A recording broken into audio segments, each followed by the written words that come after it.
Hello everyone, how are you? How are you? I'm so excited on this Thursday because we've got the third episode of the Soul Truth Conversation Show, and I've got an incredible guest that's coming up. So get excited for that. If you're joining me, please come on, say hello.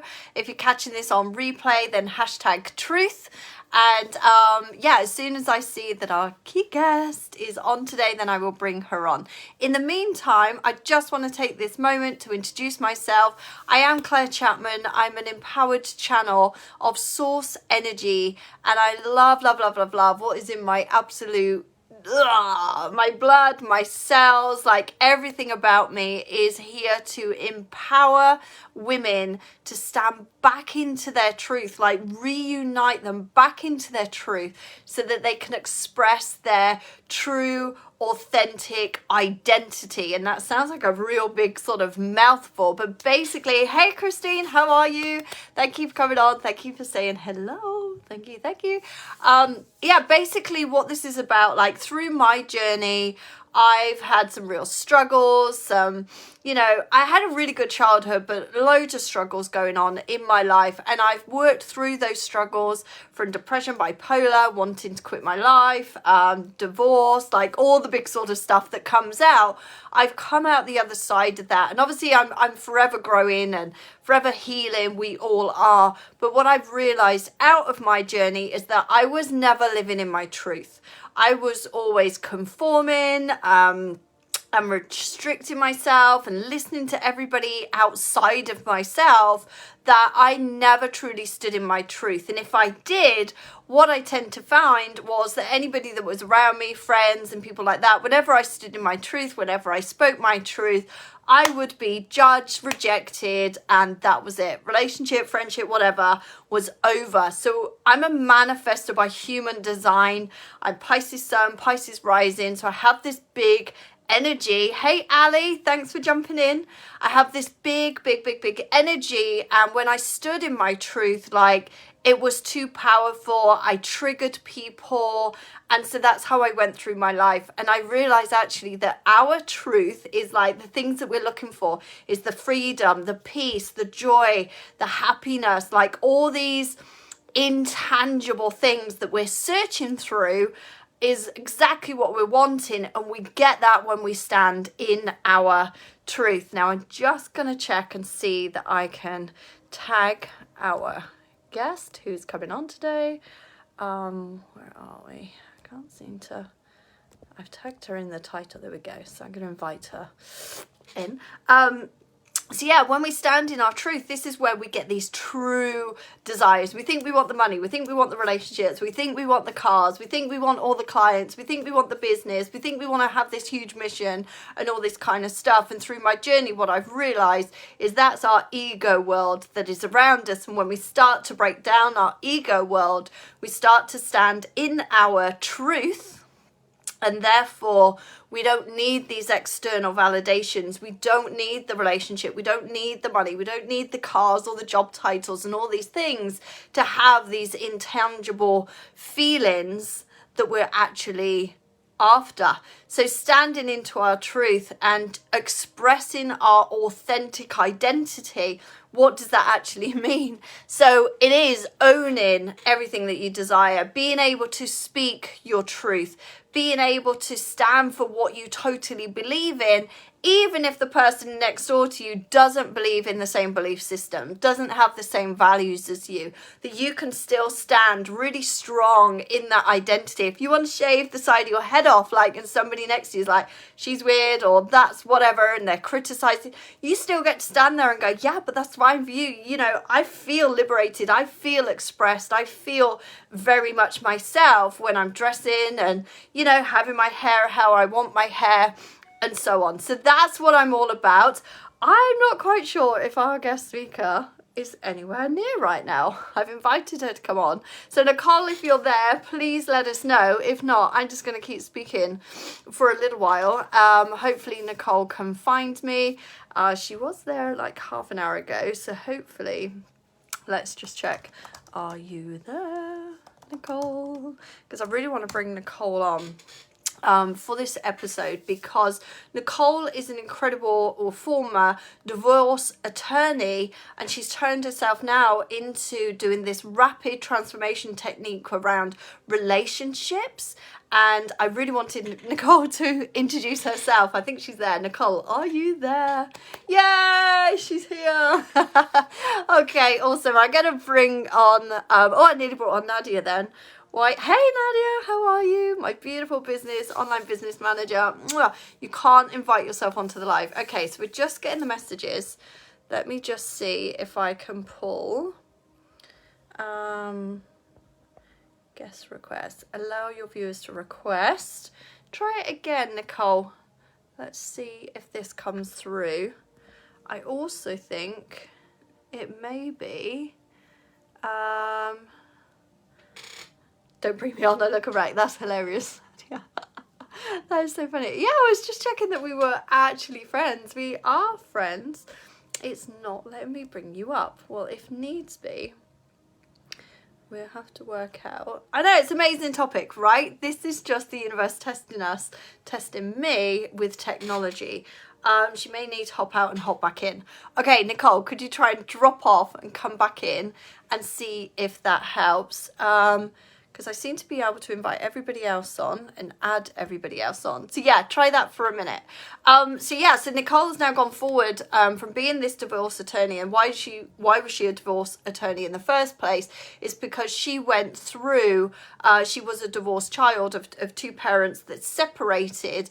And obviously whatever she went through, which we will find out as soon as Nicole jumps on, like whatever she went through, she obviously didn't want, other people to go through what she experienced. So she took herself through, was this divorce attorney, and then from then she's using that and her own rapid transformational techniques to help couples either go through divorce. But what she's actually found is when she's helping couples through divorce, what she found is that she was actually bringing couples back together. And through working with her, these relationships were not only like coming back together, but they're staying together. And so I really, really wanted to bring this into this topic today. So we were talking all about divorce, we're talking all about relationships, and we're hoping that wherever Nicole is, she's going to give us all her goodness. I love that. I love it too. So yeah, I went through divorce myself, going back nearly 8, 9, 10 years ago now. I can't even remember. Look, I found myself, and this again was where I wasn't stood in my truth. I was literally probably with somebody I probably shouldn't have been with, got caught up in the whole lifestyle thing of, meeting somebody, getting married, having the kids and all that kind of stuff. But if I was really truthful in my heart, I probably should have never gone into marriage. I should never have stayed in that relationship longer than any sort of courting or dating. I loved the guy, but we were just on different planets, and I really didn't stand in my truth. And this is where I ended up in a relationship that was not based on my truth. It was kind of, it sounds really bad, like conforming and things like that, but I just didn't have the essence within me. I just thought this is what we did next, and I did obviously love him, we did have fun and things like that, but we started to grow apart. And I had to stand in my truth, even though it was the hardest thing I'd ever done. We had 2 children between us, and so for me to pull away from that family unit. My mum and dad's been married, what were they, 50 years last year, 50-year anniversary. My aunties and uncles, none of them are separated. They've all been in these loving long-term relationships. So for me to break that cycle was kind of like very alien for me, and it was a tough decision to do. But standing in your truth isn't easy.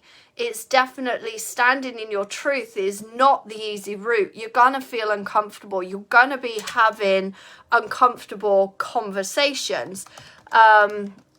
Let me just check if we can bring Nicole in. So wherever you're standing in your truth, don't for a minute think that is the easy option, because it isn't. You really have to work out between your ego and your truth, like what is truth, what is ego based, but you will you will feel truth when you start to feel very free. You start to feel expansive. You start to see synchronicities and stuff that start to line up for you. You get the way that I can, hopped off but still can't join. Right, let me try. Just check, are you on your phone, Nicole? That is the last thing I'm wondering, is if you're on a laptop and a phone. I think that has a difference as well. So just check, Nicole, if you're on your phone.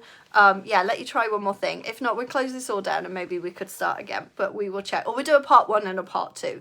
Either way, we will get Nicole on here. What was I saying? Yeah, it's... sometimes I can't always express the words, but if you're wondering if you're stood in your truth right now, you will have this sense of like, you've come up to the top of the water, you've been able to breathe again, you've been able to expand yourself, you've been able to, freedom is the word that just keeps coming up. Like when you are stood in your truth, you can come up for those breaths of fresh air. Trust comes into your truth as well. No matter what you're looking for or whatever you're wanting, yay! Here we go, here we go, here we go, here we go. We can bring on. Go. So yeah, it's more of a feeling when you're stood in your truth. I would say it's more of a feeling than a thing or a doing thing. Yay!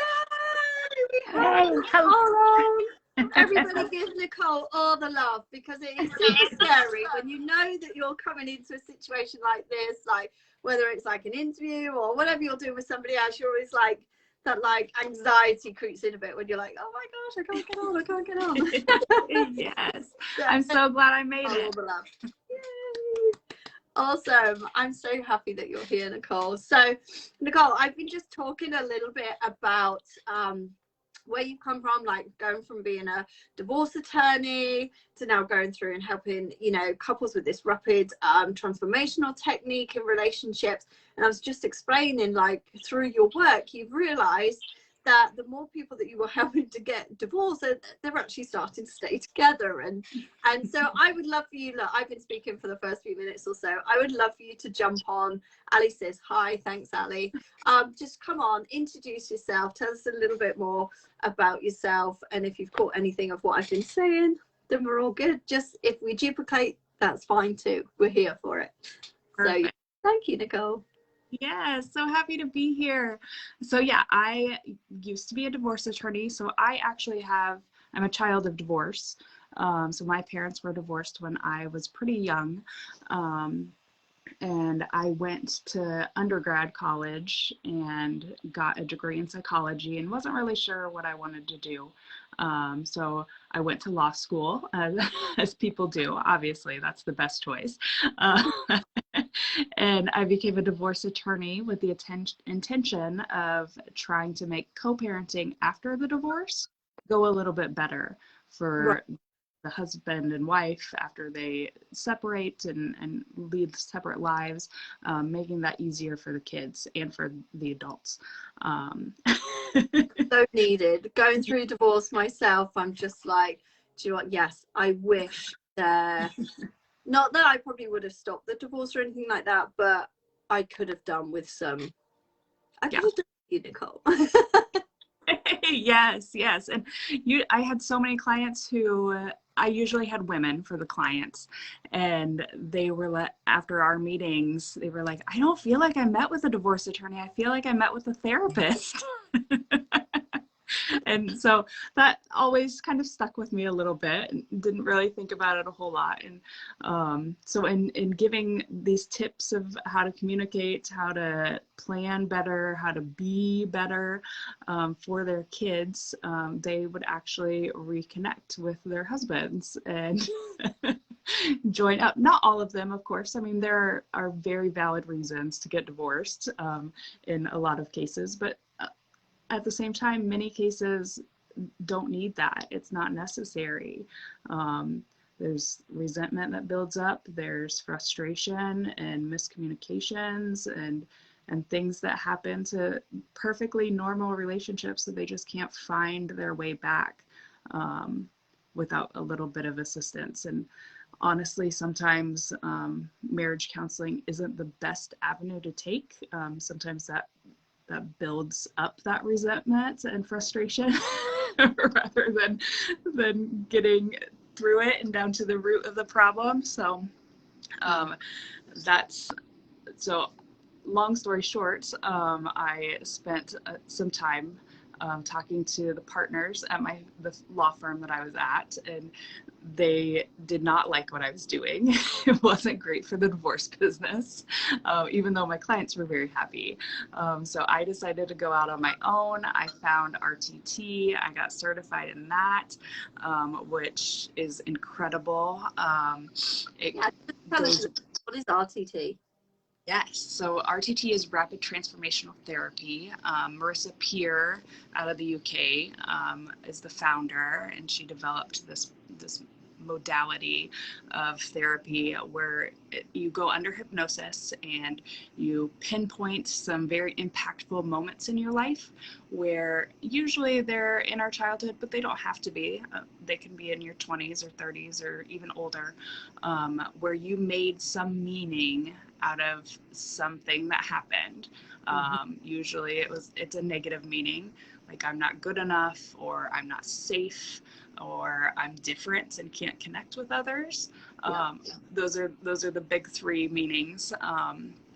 And you form, based off of those meanings, you form beliefs, you form habits, you start developing actions that all coincide with that meaning that you made, which usually is not very helpful for your life in the long term. Yes. So like I had some sessions myself. I actually used to have psoriasis on my scalp right here. I had 3 sessions. So usually it can get to the root of the problem pretty quickly. A lot of times just 1 session is needed, but things like I had psoriasis on my scalp for 20 years. So that was a little stickier, a little more stubborn. So it took me 3 sessions. But it's completely gone now. You can see there's nothing there at all. And that was from high school, and my guidance counselor wouldn't help me with my college applications and my scholarship applications, but she helped my best friend.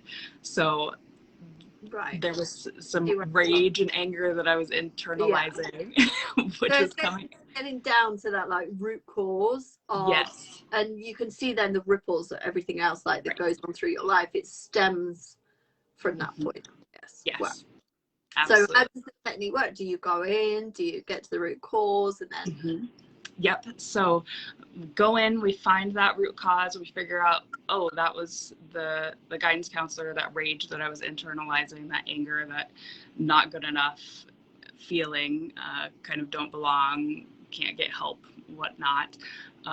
And we don't just find it, we actually flip the meaning on its head. We say how that's not applicable anymore or irrelevant. Maybe it was helpful then because I was able to do everything myself and get the help that I needed somewhere else, but it's not helpful anymore. I don't need that anymore. And so we go in and we flip that, and then I give you a recording to listen to for 21 days. And usually people listen to it at night, so you literally don't have to do anything. You can just turn it on right before you go to bed and listen to it while you sleep. The easiest therapy in the world. Right. And there is no coincidence, Nicole. Literally probably about an hour and a half ago, I've been watching some videos and stuff at the minute. I'm really diving into, I just love self-development anyway. I love self-awareness. I love, truth. I love all that goodness, like connection. And I just love to know, who am I? And I love to clear up the stuff. Last year was my deconditioning year. Like I literally went to town, like you were saying, finding those deep beliefs, flipping them. Where are they serving us?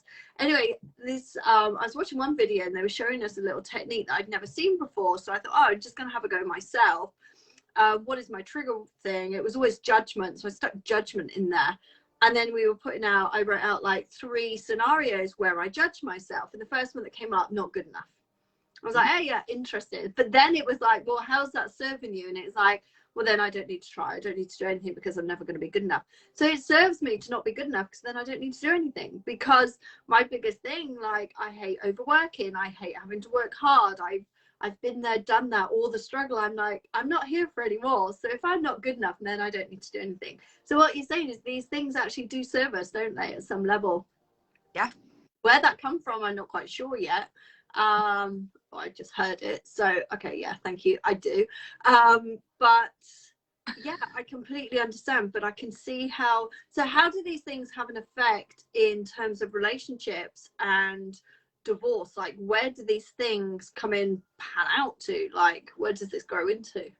Yeah, so you can imagine that if you're not, or you don't feel like you can rely on others, how impactful that can be on a relationship. So, and you may not even realize it. You probably didn't realize that you not feeling good enough was the cause of you not wanting to put much effort or work hard or all of that.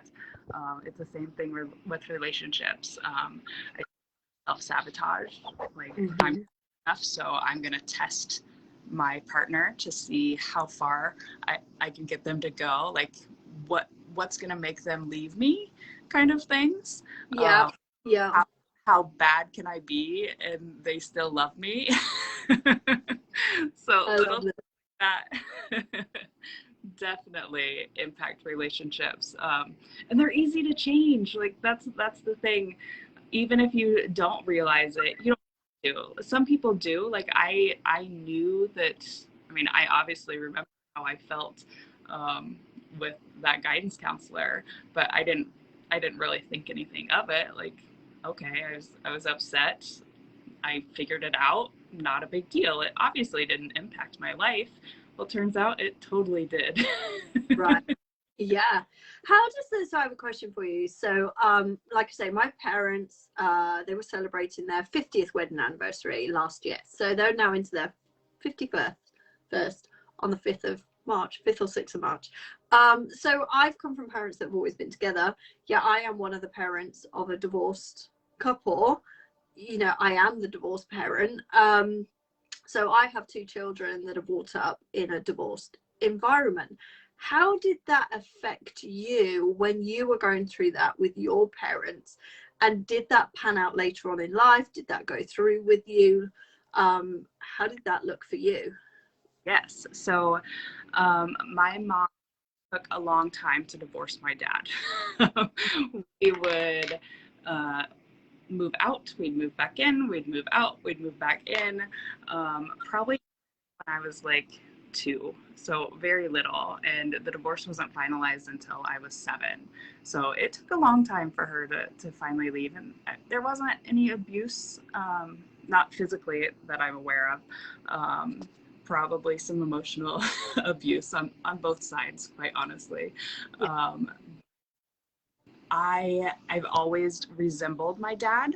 I've always like I'm very smart like my dad is. I'm tall like my dad is. My face looks like him. I have curly hair like him. So my mom would always joke that she wasn't sure if I was really hers. Right. And which, yeah, cute, funny. Obviously I am. She birthed me. But apparently I took that very personally. And so another RTT session that I did when I was 4, I made a decision that I needed to hold weight in my body, to be bigger, so I wouldn't look like my dad, so I wouldn't resemble my dad so much. And so my mom would like me, and so that she would love me and she would want me, which logically as a mid 30-year-old woman, like that doesn't make any sense. Like my mom obviously loved me. She always took me with her. Like she fought for custody. Yeah. But I decided that that was how I could control in my little 4-year-old body, that to make sure that my mom would always like me and always want me, because I did resemble my dad so much and she was leaving him. So it's incredible, the things that we have no idea. And ever since I had that RTT session, weight just fell off. Like I lost 10 pounds without even trying in like 2 weeks. It was incredible. Definitely hold our emotions, hold weight, and the weight holds our emotions. Like last year when I was doing all the deconditioning stuff, I actually launched a mastermind type thing for deconditioning the weight, but it wasn't through fitness, it wasn't through food, it wasn't through anything like that. It was to work through the emotions, because the emotions hold weight. And weirdly, it was the next thing that came up when I was doing this little chart today. And it said about, you know, being fat. I was like, oh yeah, I judge myself sometimes for being fat. Now I go in and out, I'm either super fit, you know, really healthy, everything's effortless, or then one or two things will happen, then all of a sudden that's the thing that slips and the weight comes back on. And so I was like, well, where am I judging myself? Yes, I'm looking, you know, I'm heavier, you know, maybe a bit fattier in areas. And then it was like, but where does that serve you? And it's like, well, then it means that I won't have the attention. It means that I won't be sexually attractive to people, because I've got, you know, wound in there from all the sexual sides and things like that, that it's just like, oh my God. And this was just this morning. It was like, oh my gosh, yes, that serves me to be eating the wrong stuff. Like, even though I feel better when I'm fitter, but it doesn't serve me to be fitter, like, and feel healthier and you know, but it honestly, I just love, and I completely resonate with what you're saying. I've experienced, I'm sure there's many women here who have, you know, experienced that as well. But as a 4-year-old, like, we never, I think, like, sometimes we underestimate what we can do at a young age. Like, it's just like my children, my son's now 10, my daughter is 13, but I think at the time they were something like 18 months and 3, those sort of, you know, 3 or 4, when all the divorce was going on. And because I know now the work that I know, I'm like, oh my gosh, what was I doing at that time? What were we doing when we were separating? And I know, like, you know, me and Dad were hammer and tongs and we were arguing, but probably, I don't know whether, of course the kids know, they pick up on the energy. And so you're like, oh my gosh, how has this affected them? You know, because it does affect them. And some people are like, oh, do it earlier because that won't have, oh, you're lucky you did it when they were younger, that won't affect them as much. And it's like, it doesn't matter what age we take on, we absorb, especially if we're doing it up to the age of like 7 before the filters have started to go on. So it's just like, oh, I feel you. I also, like, I don't hold guilt anymore. I used to hold a lot of guilt over the separation, but I had to stand in my truth and know at some level I've chosen this, my children have chosen me and their dad, they've chosen this situation to move through, but it can be held, like you say. Yes, it's incredible. So how but obviously it's allowed you to go on and do your life work. Yes. Amazing. I love it. I absolutely love that. So in terms of what you experienced and you went through as a child, how would you like the work that you do, can you do the work on children, or do you work on the older people? Like, how do you know if a divorce has affected, so say we take my 10-year-old and my 13-year-old, how do you know the effects of divorce on them? Yeah, absolutely. So I actually just had a 7-year-old boy who was a client. He had some issues with concentrating and focus and patience while at school. He was mostly fine at home, but at school was when, which is typical, where most of the problems would bubble. And we did a session. So I can do sessions on children as young as 3, as long as they can communicate with me. That's fine. And I don't put them under hypnosis. It's not necessary for kiddos. Most kids under 10, their imagination is still active enough that hypnosis isn't needed. With adults and teenagers, is usually needed just to kind of get that logical mind out of the way. But with little ones, they're all in already, so it's not necessarily going to use that to my advantage.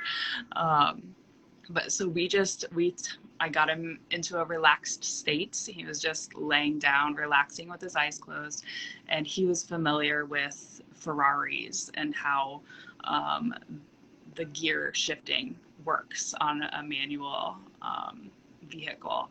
And so I used that, and we discussed like which gear should you be in at school, which gear should you be in at home, which gear should you be in when you're asleep. And so we took our hands and we shifted gears depending on which situation we imagined ourselves in. And so he decided which gear was appropriate. I think he said like gear 6 for school, gear 3 for church, gear 1 for sleeping, gear 10 for going wild and crazy outside. And so he's been using that for the past month or so, and it's worked wonders on him in all situations. That wasn't really even an issue that they thought, but internally it apparently was an issue for him. Right. That's the thing, isn't it? We never know on the inside what affects us until it comes to the surface. And then the things that come to the surface that feel, difficult and uncomfortable are the things that we want to put back down. And it's like, no, these things come up to work through. Literally, I can't believe we're having this conversation. I can't. Same time, Simon and I were going through a lot of stuff this morning, and we're going through a period in our relationship where we are really triggering each other, where the kids are triggering us as well, like in different aspects. And it's really like knowing, Simon and I have obviously come together because there's a piece in Simon that helps me feel connected, a piece in me that helps him feel connected. There's these things, but that creates a codependency. But it's when these triggers that start to come up, like I'm really, really triggering Simon right now. And I'm like, you're welcome. And at the time he like hates it. But it's like there's something in you that I'm obviously hitting the wound, I'm triggering you. And I think in relationships, if we could see the triggering and the energy surges that come within us as a gift, and like you say, because these things build up, we don't necessarily have to keep, separating or moving away. Like Simon's like, I'm gonna go live in a monastery, and I'm like, okay, whatever. Like, well, I'll just leave then. And that's his way. And I'm like, no, I want to lean into this, like. And so we were having these conversations around. He was like, will you stop judging me? And it was like, in my world, I'm not judging you. The intention is not judgment, but what I'm talking about is igniting judgment within you. Like, where are you judging yourself? And let's use this. And I love what you were saying earlier, and I had this vision, like, he's had his eldest daughter was with one partner, and then he left that partner and then went into a marriage for his next 2 kids, divorce again. And the third time, like, I'm 3, so to say, but I'm like, the door's not open, the door is shut. Like, we are going to do this. We are been brought together to help heal, to help grow, to help expand each other. And yes, it's not always the roses and the baths and the bubbles and the chocolates, things like that. And yes, it is that sometimes, but sometimes it is really about having those deep, uncomfortable conversations, those, allowing the energy spurs to come through and feel into that and lean into it. Like I know I'm not like everybody, but I love to lean into those things. When somebody triggers me, whether it's Simon, the kids, or whatever, my parent, like whoever, the triggers, I'm just like, thank you. This gives me an opportunity to clear up and move through. Do you believe that relationships are bought to help us to learn and help us to grow and evolve? Or do you believe that? Do you believe that there's one relationship that does all that? Do you think there can be different relationships? Like, I was always, I'm going to get married, I'm going to be with one forever, and they're going to be my forever person. And because that was the paradigms I knew. Whereas very much now, like, I'm very open in my thinking, and it's like, if Simon's meant to be with me for these 7 years, and then we've both learned or got what we need to, and then we move on, fine. If we're meant to be on this whole journey together, then fine. Like, I am open for all of it from this higher level of consciousness. What is your belief? What do you believe in the truth for you, and what you've seen? What a good question.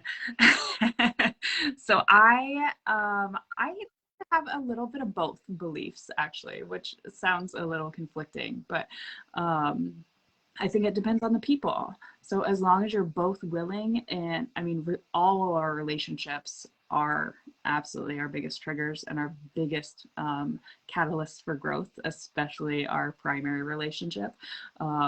And that when we're children, that's our parents. When we're adults, that's our partner usually. Sometimes our kids. All of those are absolutely growth factors in our lives. So I think it depends on the people. As long as both people want to grow together, and it doesn't have to be at the same time.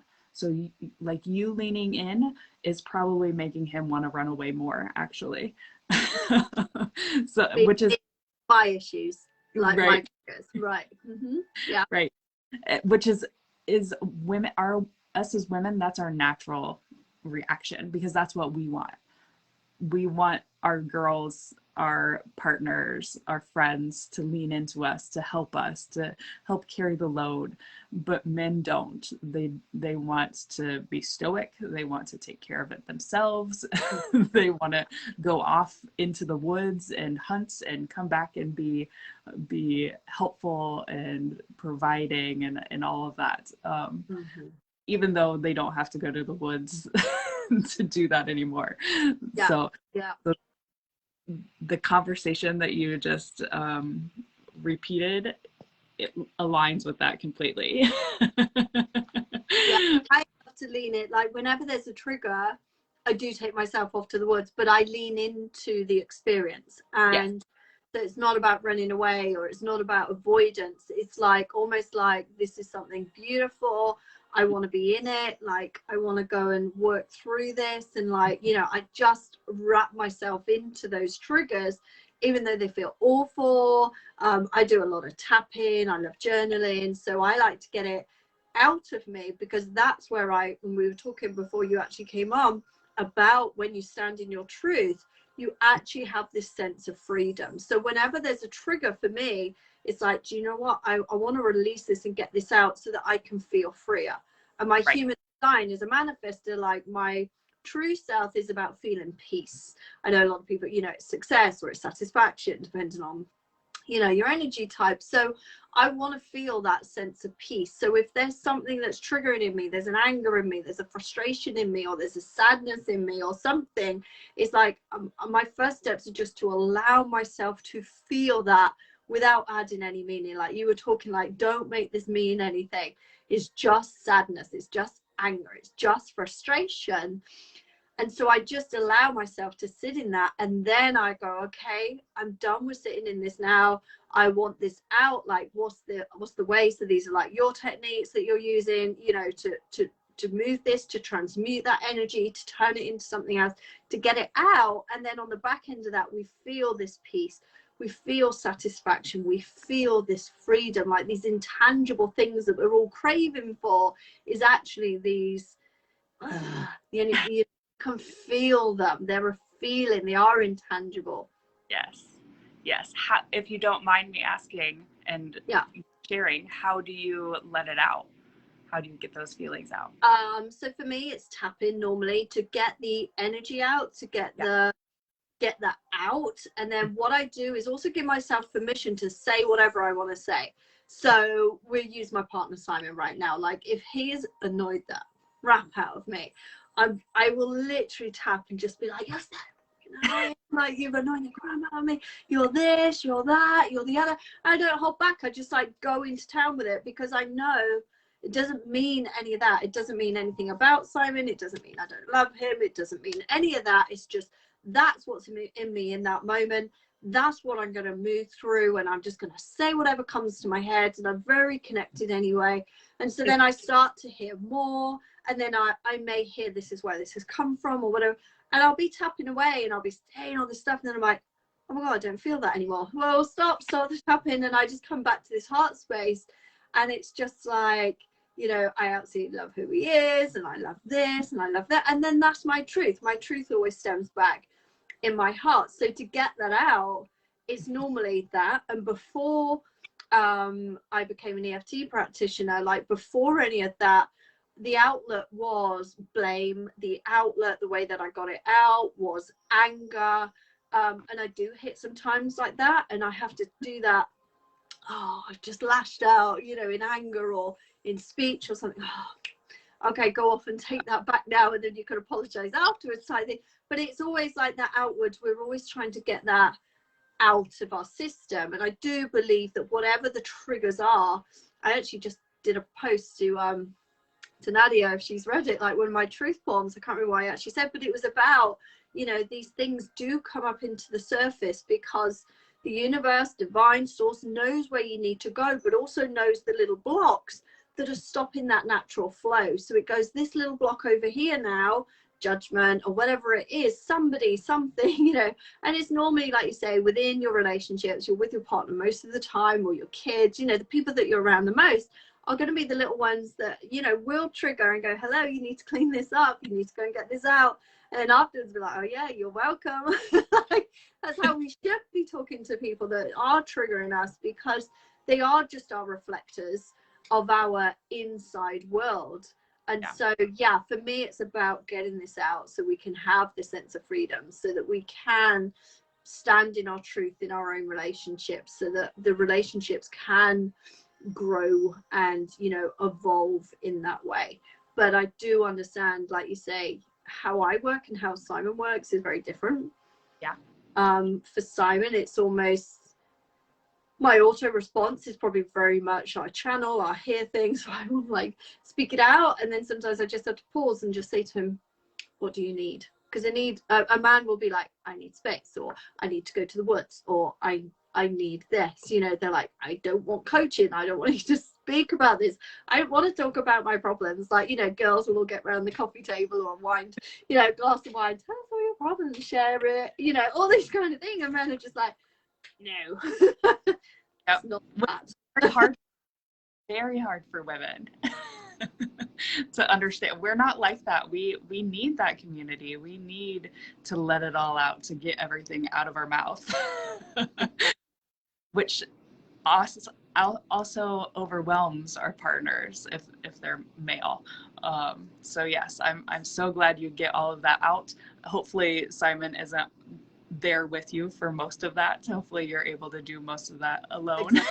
That's like, yeah, run off into the closet or lock the bathroom door and just, yeah, honestly, if there was flies on my walls, like, everybody would feel hated sometimes. It's just like, but because I don't add any meaning to it, it doesn't mean anything. You know, there's time where I'm just like, oh, I hate my kids, I hate my kids. Like, I don't hate my kids, but in that moment, that is the energy. That's what I'm making it mean. So I just get it out and clear it out. Like, it's energy.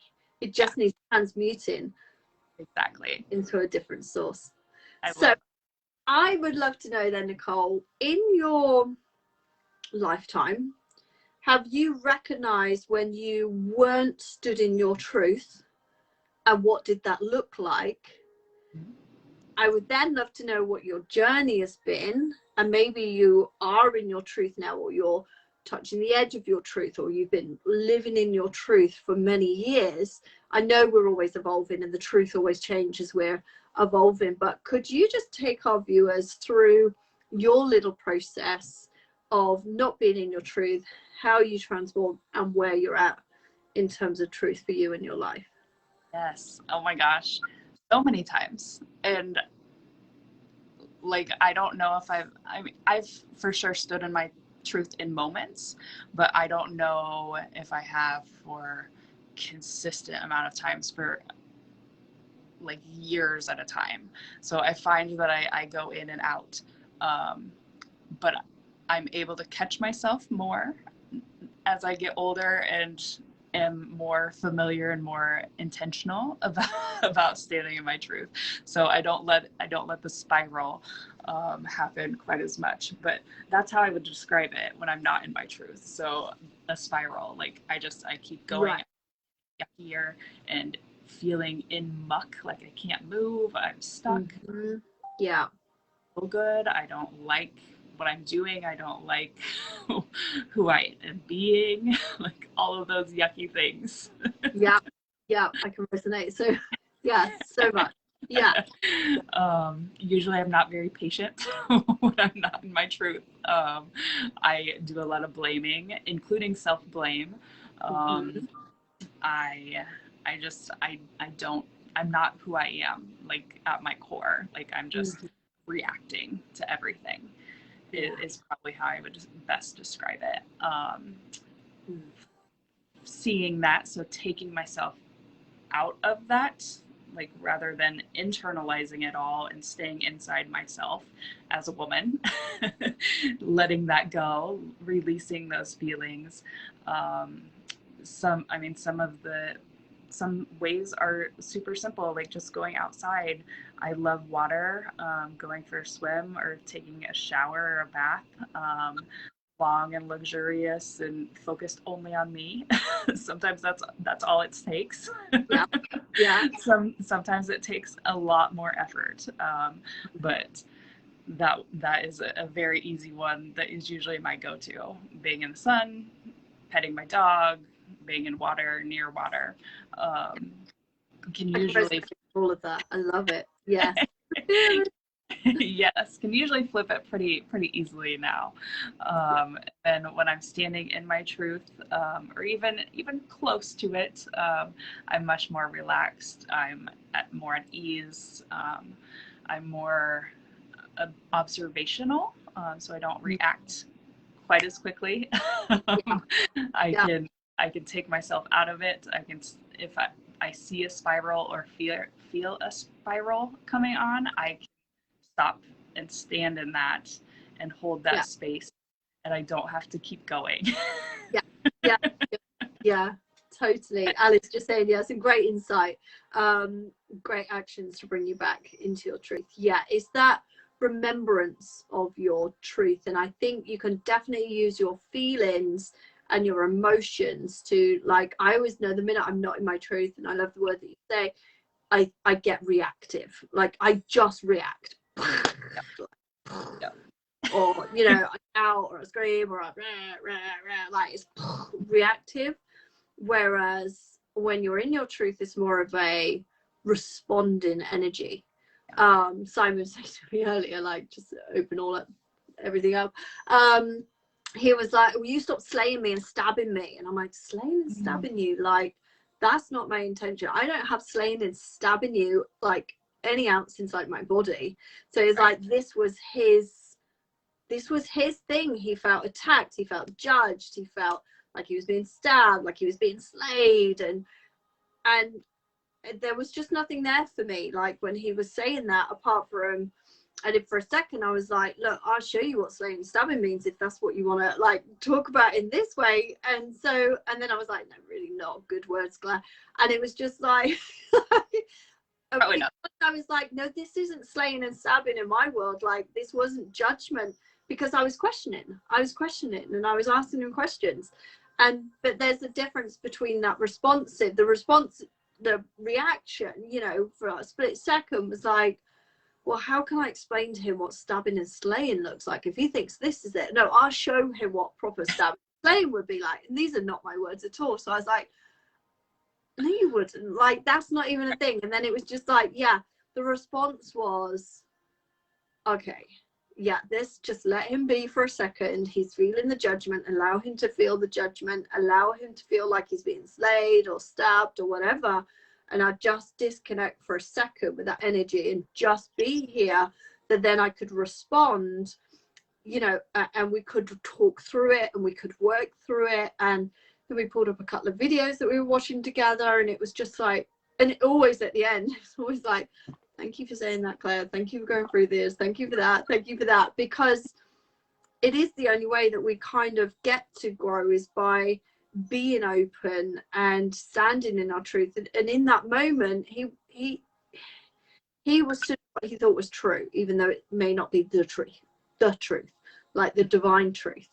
And so I love what you were saying, the difference, you know, Ali was talking about. Thanks for these insights about getting you back. That is a very simple one. Are you reactive or are you responding? If you're reacting, you're not in your truth. If you're responding, you're definitely in your truth. So Ali says, how long does it take you both to come back into your truth? Is it moments, hours, and days? Go first, Nicole. It's getting closer to moments. For me now, after doing, I mean, I've been very intentional about this for many, many years. and some things still take a little bit longer. And my partner, sometimes he's more probably the days, but we can still, I mean, I'm in my truth. So it doesn't really matter if he's not there yet. I can just let him be. And I've learned to just let him be, because men take more in their brain, more time in their brain and in their body than we need to all the time. Women, I feel like, can make that switch a little bit easier once we figure out how to do it. But it still happens. Like I still had a moment where so my partner has this thing where he's in charge of dishes. He washes all the dishes. I don't even think about him. I don't even buy like dishwashing soap. He's in charge of it all. And he has this habit of leaving the dishwater in the sink, which annoys me so much. But it really doesn't matter. It's at the end of the day, it's not a big deal. But he knows it annoys me. And so when I see that he has forgotten to empty the dishwater, I sometimes still take that personally. I'm like, oh, what is he doing? He knows that annoys me. What do you mind? Not?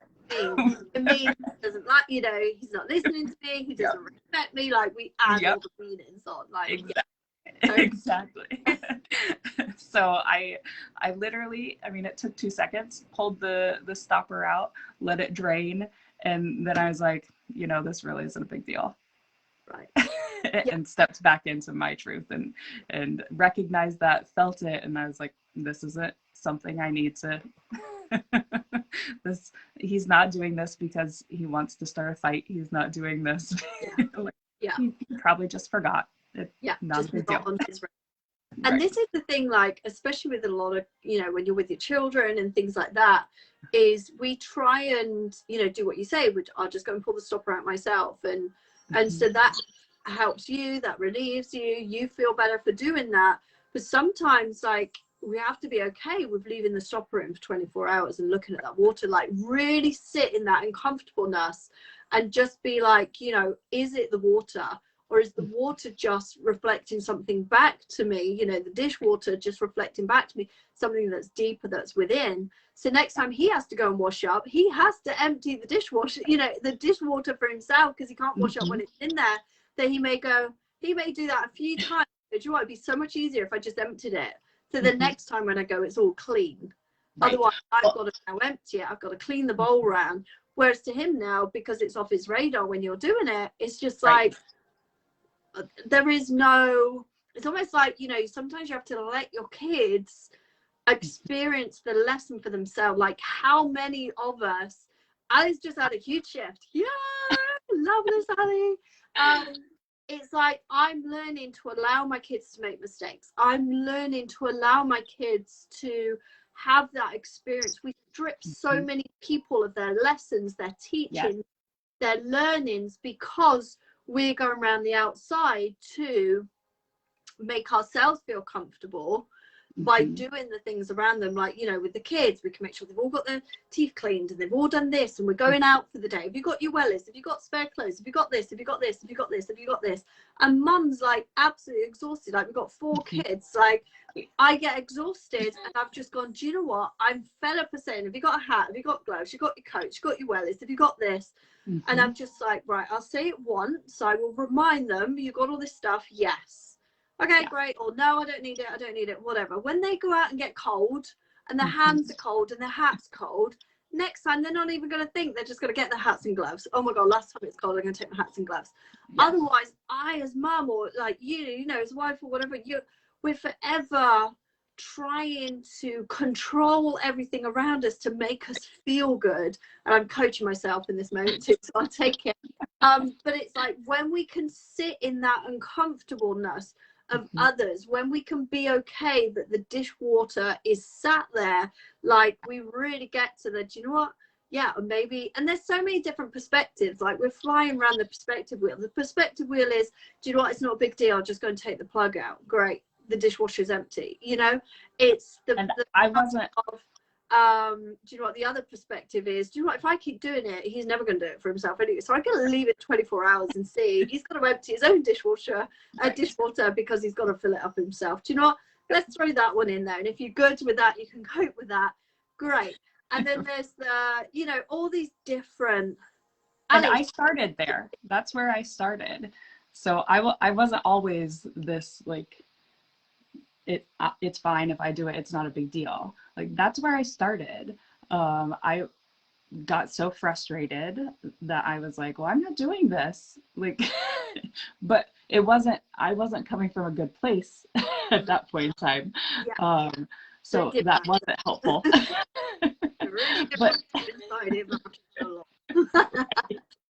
But then I learned to come from a neutral place and just be like, you know what? Dishes are his thing. I'm not responsible for anything about the dishes. So doesn't matter. I'll just leave it. It won't be a big deal for me. I won't stew in it and let it over there. Won't let the anger and resentment and all those meanings simmer inside me, because that's impacting me and my life and not making anything better. And so I learned to just kind of neutralize that, just let it be kind of an experiment. I was like, let me observe this. Let me see how long it takes. Let me see what he does. Like if he gets upset at me for not pulling the plug, if he determines that, oh, this isn't great. I don't like reaching my hand in the dirty water. Like, let me see how this goes. And so it's gotten like he ended up, he's very germ conscious, and he ended up not liking sticking his own hand in the dirty water and having to pull it out and letting it sit there. He didn't let it sit there for long, just until the next meal, but it was still sitting there. It gets But so he figured it out on his own. He made adjustments himself. I didn't have to do anything. I didn't have to say anything. So finally, like this is a couple years, like 3 years probably in the making, but now I don't usually, if it happens to be sitting there, I don't mind pulling it. It's not a big deal to me, but that's not where I started. Right, exactly, I think we just run back to what Ali was saying. It's like, how long does it take you to get back into your truth? Moments, hours, or day. And I think there's a difference, Ali, between, I just want to bring in here, make it really clear, the difference between truth and alignment. Like we can be out of alignment and come back into alignment. But I think your truth, standing in your truth, is more of a longer term, a longer healing process, a longer sense of awareness, like your truth. What is your truth? Because, and I remember at the beginning of my business, or 3-4 years ago, people were like, you have to be authentic, you have to show up. I showed up, and I know Ali's been with me for a while now. Ali's seen me like really open, really stood up in my authenticity, but the authenticity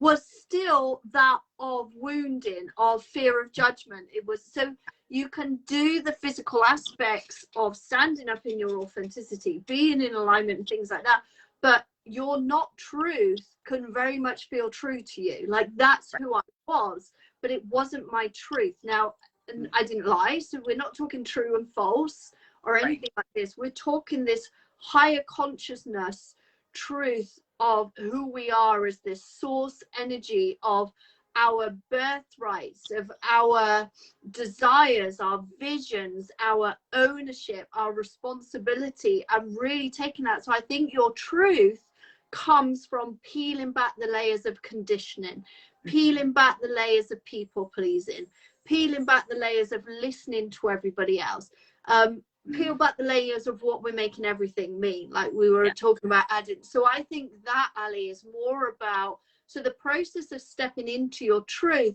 I think, is more of it's not a days and hours thing. I think that is a journey thing of getting into your truth. When you're talking about coming back into something, I think, you know, there is this alignment piece as well. Like, when am I in alignment and when am I out of alignment? And that for me is definitely more of a moment thing now, like getting back into alignment. Like, I can be angry and still be in my truth. I can be sad and still be in my truth. Like, we can have these, you get to walk with both. True doesn't mean happy and rainbows and unicorns all the time. Like, no, that's not your truth. Like, your truth is just knowing who you are at this core level, and also like knowing your truth essence. Like I would say, the truth is like universe, is God, is source energy, divine energy, and our essence is that droplet of that piece of that that's dropped down into us. That's what I call like our authentic truth, is that little piece. It's like the ingredients. We've got all these pots of ingredients in the kitchen, and you know, we have an ounce of that within us. We have these extra little ingredients that makes us unique, which makes us individual, which gives us that authentic identity. So Ali, I think there's definitely alignment and disalignment. Do I come back into alignment? Yeah, probably more moments now, but it may take, if I'm tapping something out, you know, that could take me 10 minutes. It could take me 2 minutes now. Before, I have been tapping last year sometimes for up to over an hour, throwing up, really moving through and feeling the shift coming out of my body. It's been a lot longer. How long has it taken me to get into my truth? My truth as it is today, it's taken me 46 years, like, of going through everything now that I've gone through, I've struggled through, has been this like karmic, you know, journey. I had to go through that to now be able to empower women, to raise that flag and, you know, lead this movement forward, that you get to stand in your truth, you get to own your desires, you get to be as wacky, you get to shave your head, you get to do all this stuff. You being you is your truth. Like, you get to have all of that. So Ali says, I've really been questioning my truth from an ego perspective, which has taken me weeks to work through. Yeah, so, and if your ego's been conditioned over many, many years, which you it can has. change it. Yeah. As a woman, Have those epiphany moments where you just, you realize, and I think your truth is more about undoing the conditioned side. Is you almost don't get into your truth, you clear up what's in the way of your truth, or you clear and decondition, you know, those things that's been going through. So if you're questioning your truth to your ego, I know, send us a message, Ali, maybe I can just think it and help you on this one. But the ego will very much come from this conditioned world. The ego is your conditioned world, and therefore, you know, if you're needing something, it's like, why, what's in there? Like, you know, what Nicole deals with, is there resentment, is there judgment, is there this? We can always sort of be questioning out. Your truth is, if there's nothing attached to it, like I was using the word freedom for truth, I definitely think when you're in your truth, you're in your freedom. Like, you're not doing anything for a reason, you're doing it just because. You're not in a relationship because you need love. Like, you don't, when you move from truth, there is nothing outside of yourself that you are needing or having to do. Ali says it's conditioning, that's for sure. Okay, stems from childhood value system. So that's the ego again. So this is about what you've learned, what you've picked up on. So if you're questioning it, there's probably an ego or condition attached to it. When there is no attachment, There is no energetic surge. There is no trigger. There is none of this. It just is, like I keep saying at the minute, just because, or just is. You very much know that you're in your truth, and it just is. That's the only way I can describe it. It just is, for no other reason. Like I say, not for validation, not for recognition, not for any of this stuff, not showing up because you want to be seen, not speaking all the time because you want to be heard. Like, you just have something you want to say, and that's it. Yeah. That's it. Bali, if you've got any other questions, then obviously jump into my inbox, or if you want to speak with Nicole, I'm sure Nicole will love to speak to you as well. So stepping into your truth now, then, it feels very peaceful for you. It feels very, like we say, it's very disconnected from other meanings and conditions. And how does that, just to wrap this up, how does that make you feel when you're in your truth? It's just easy. So before I was in my truth, I wouldn't have known what that meant. Yeah. But there's a roller coaster to not being in your truth. But now it's just kind of baseline and easy and just I'm good. all easy. Yes. I love this so much. So Nicole, just tell the viewers and listeners today, where can they come and find you? Where do you hang out? What do you have available for viewers if they're like, how do I go and work with Nicole? How do I do this right now? What do you have that you have with our listeners? Absolutely. So you tagged me, so you can add me as a friend, or you can join my Facebook group, which is Let Go and Let Love.